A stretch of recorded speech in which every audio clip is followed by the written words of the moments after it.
আলাইকুম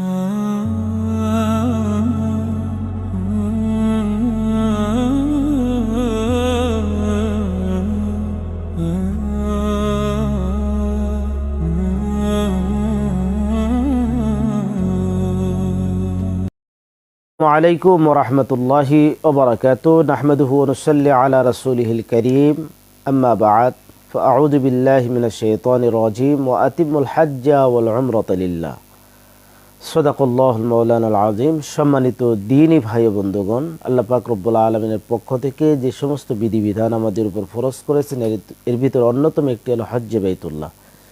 প্রত্যেক সামর্থ্যবান ব্যক্তি, নারী হোক পুরুষ হোক, যাদের উপর আল্লাহ পাক রব্বুল আলামিন এই সামর্থ্য করে দিয়েছেন তথা হজ্জে বাইতুল্লাহ সম্পন্নের জন্য সুযোগ করে দিয়েছেন, অবশ্যই দ্রুততার সাথে হজকে আদায় করা। প্রিয় দিনী ভাই বন্ধুগণ, হজ্জের মাসসমূহে সারা পৃথিবী থেকেই আল্লাহ তাআলা প্রিয় মেহমানগণ, প্রিয় বান্দাগণ, হাজী সাহেবগণ মক্কা মদিনায় অবস্থান করেন হজ্জে বাইতুল্লাহ সম্পন্ন করার জন্য। তো হজ করার পূর্বে অবশ্যই হজ্জের আহকাম সম্পর্কে জানা জরুরি। কারণ একজন হাজী সাহেব হজ্জের আহকাম সঠিকভাবে না জানার কারণে অনেক সময় এমন ভুল ত্রুটি হয়ে যায় যার কারণে হজ্জে বাইতুল্লাহ সঠিকভাবে আদায় হয় না।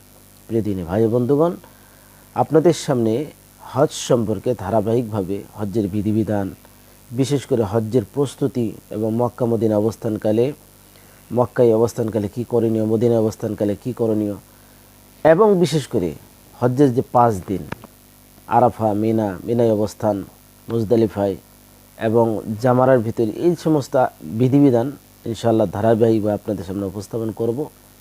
সেই পর্বগুলো দেখার আমন্ত্রণ জানাই। আশা করা যায় ইনশাআল্লাহ যদি আমরা ভিডিওগুলো দেখি বা আলোচনাগুলো শুনি, আশা করা যায় সকলেই উপকৃত হবেন। আল্লাহ পাক রব্বুল আলামিন আমাদের সকলকে হজ্জে বাইতুল্লাহ জীবনে একবার হলো আল্লাহ তাআলার ঘর তওয়াফ করার এবং নবীজি সাল্লাল্লাহু আলাইহি ওয়াসাল্লাম রওজা মুবারক জিয়ারত করার আল্লাহ তাআলা তৌফিক দান করুন, আমিন। আসসালামু আলাইকুম ওয়া রাহমাতুল্লাহি ওয়া বারাকাতুহু।